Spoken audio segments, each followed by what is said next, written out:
नमस्कार, मैं आसमान शाह, मैक्स महाराष्ट्र हिंदी में आपका स्वागत। इतिहास के सबसे बुरे दौर से गुजर रही कांग्रेस पार्टी, जहां उसके कई नेता लगातार उसका साथ छोड़ रहे हैं, वहीं लगातार उसे कई चुनाव में हार मिल चुकी है। लगातार मिल रहे हार से कांग्रेस का कार्यकर्ता कहीं ना कहीं अपने आप को निराश महसूस कर रहा है। लेकिन हर हार के बाद कांग्रेस नेता राहुल गांधी जनता के बीच जाते हैं। आपने देखा होगा कि अभी हाल ही में 5 राज्यों में चुनाव हुए, जिसमें से महज एक राज्य में कांग्रेस की जीत हुई और उसके फौरन बाद राहुल गांधी भारत जोड़ो न्याय यात्रा पर निकल पड़े, जहां उन्हें भारी जन समर्थन मिल रहा है।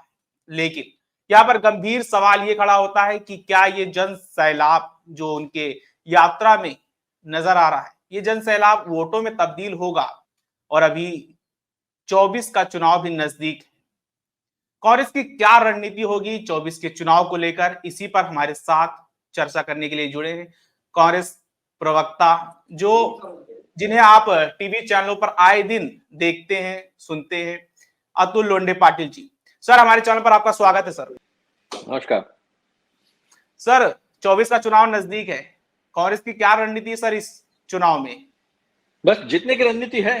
इस बार जी मोदी जी को फिर से देश का संविधान, देश का लोकतंत्र पैरों जी तले कुचलने नहीं देंगे। उन्हें इस जी चुनाव में हम हराएंगे।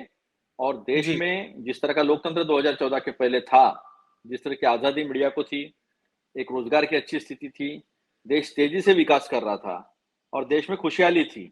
एक समुदाय जी दूसरे समुदाय से नहीं लड़ रहा था, जी संविधान जाने का डर नहीं था, लोकतंत्र जी खत्म होने का डर नहीं था। वही एक अच्छा माहौल, खुशनुमा माहौल, भाईचारे का माहौल खड़ा करने की कोशिश कांग्रेस इस बार करेगी। लेकिन ये सर, ये सब तो सर, ये एक तरह का जो पुराना है, कोई नया चीज सर, कोई नई रणनीति। ये तो हर देखिए चुनाव में मीडिया कांग्रेस ये वादा करती है जनता के साथ। देखिए अशफान जी, मीडिया भी कभी कभी दबाव में आ जाता है। जिस तरह का नैरेटिव सेट करने की कोशिश सारी यंत्रणाओं को लेकर बीजेपी करती है, इसकी वजह है। जी जहां बीजेपी का शासन है बड़े राज्यों में, वहां पर 212 सीटें हैं और जहां विपक्ष का राज्य है, वहां पर 242 सीटें हैं। जी अब बताइए कहां से जीत रहे हैं ये लोग? जी 10 साल के बाद रिपोर्ट कार्डनी है कांग्रेस को कोसने के सिवाय, नेहरू जी को जी कोसने के सिवाय। सच्चाई तो यह है जी कि नेहरू जी ने बनी बनाई संस्थाएं बेचकर देश चला रहे। लेकिन वो तो सर कहते हैं कि हमने 25 करोड़ लोगों को रोजगार दिया, कई सारे एम्स बनाए, मेडिकल हॉस्पिटल खोले इस दौर में, और निरंतर इंफ्रास्ट्रक्चर का डेवलपमेंट हुआ है इस बीते एक दशक में। पुराने अस्पतालों को एम्स का नाम दे देना, वहां पर डॉक्टर्स नहीं होना, इंफ्रास्ट्रक्चर नहीं होना, और मैंने जी एम्स खोल दिया। लोग केरला में एम्स ढूंढ रहे थे। सर, ईवीएम को लेकर के दिल्ली में लगातार विरोध प्रदर्शन हो रहे हैं सर, कि ईवीएम को हटाया जाए और बैलेट पेपर से चुनाव हो। कांग्रेस की इस पर क्या क्या मत क्या नहीं, है इस हमने पर? हमने हमारा ओपिनियन रखा आपके सामने अभी जी कि जो वीवीपैट से जो स्लिप आती है, उस स्लिप को वोटर के हाथ में गिरने दो। वोटर जी इसको देखेगा, जी सेटिस्फाई होगा और वो डिब्बे में डाल देगा। जी आज देखिए, अगर मीडिया स्वतंत्र होता, इस देश में लोकतंत्र होता, जी तो लद्दाख का आंदोलन दिखा था दिन भर। जी जंतर मंतर पे लाखों लोग गए हैं ईवीएम के आंदोलन के खिलाफ, वहां कुछ नहीं जी दिखा रहे हैं।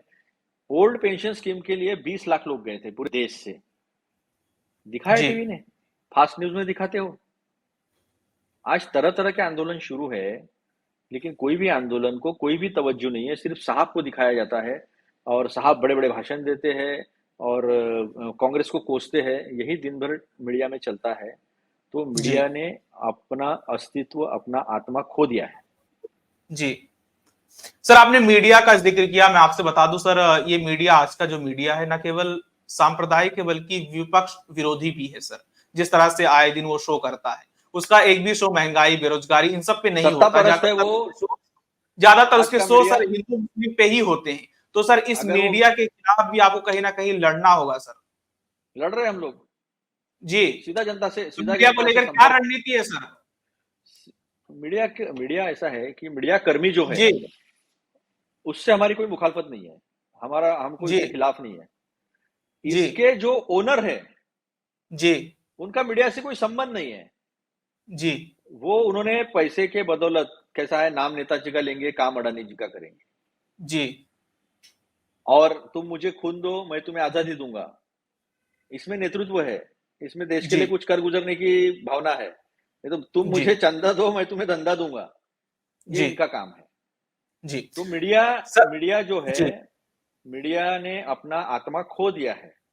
जी तो ये आत्मा यानी वो विपक्ष के खिलाफ होता तो भी हम उसे कोसते नहीं, जी लेकिन वो सत्ता परस्त है, चरण जी चुंबक है। जी और आने वाले इतिहास में काले अक्षर से ये अध्याय लिखा जाएगा मीडिया के बारे में, इसकी उसे जी चिंता नहीं है। जी लेकिन हमें देश की चिंता है, हमें जी मीडिया के स्वाधीनता की चिंता है, हमें देश के लोकतंत्र की चिंता है, हमें देश के संविधान की चिंता है, और इसके लिए जो लड़ाई लड़नी होगी वो लड़ने के लिए कांग्रेस का एक एक सिपाही तैयार है। लेकिन सर विपक्ष के जो गठबंधन है, इंडिया गठबंधन ने एक लिस्ट जारी की थी कि इन एंकरों के शो में नहीं जाया जाएगा। लेकिन सर देखा जाता है कि जैसे ही शाम होता है वैसे ही विपक्ष के तमाम नेता मानो जैसे लाइन लगाए रहते हैं डिबेट में जाने के लिए।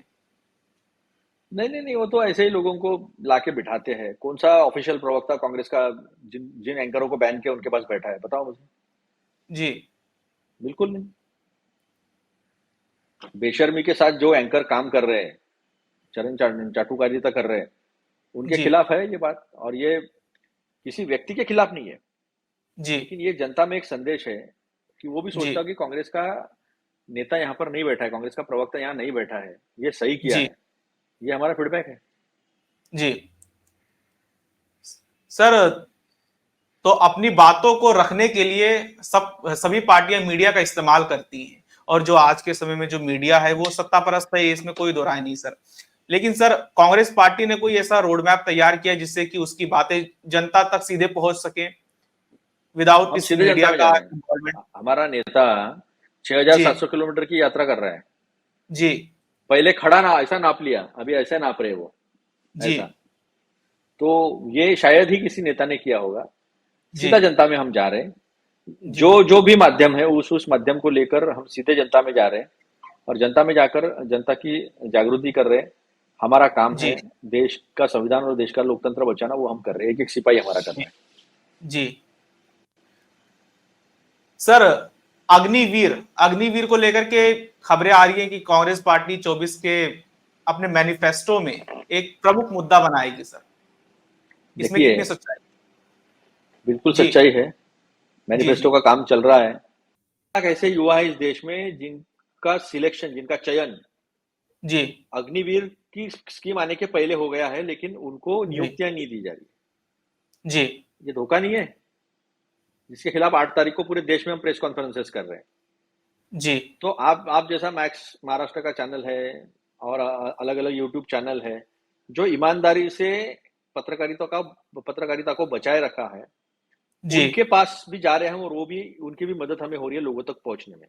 तो आपका जी भी बहुत बहुत शुक्रिया। जी ओके सर, चैनल को समय देने के लिए सर धन्यवाद सर।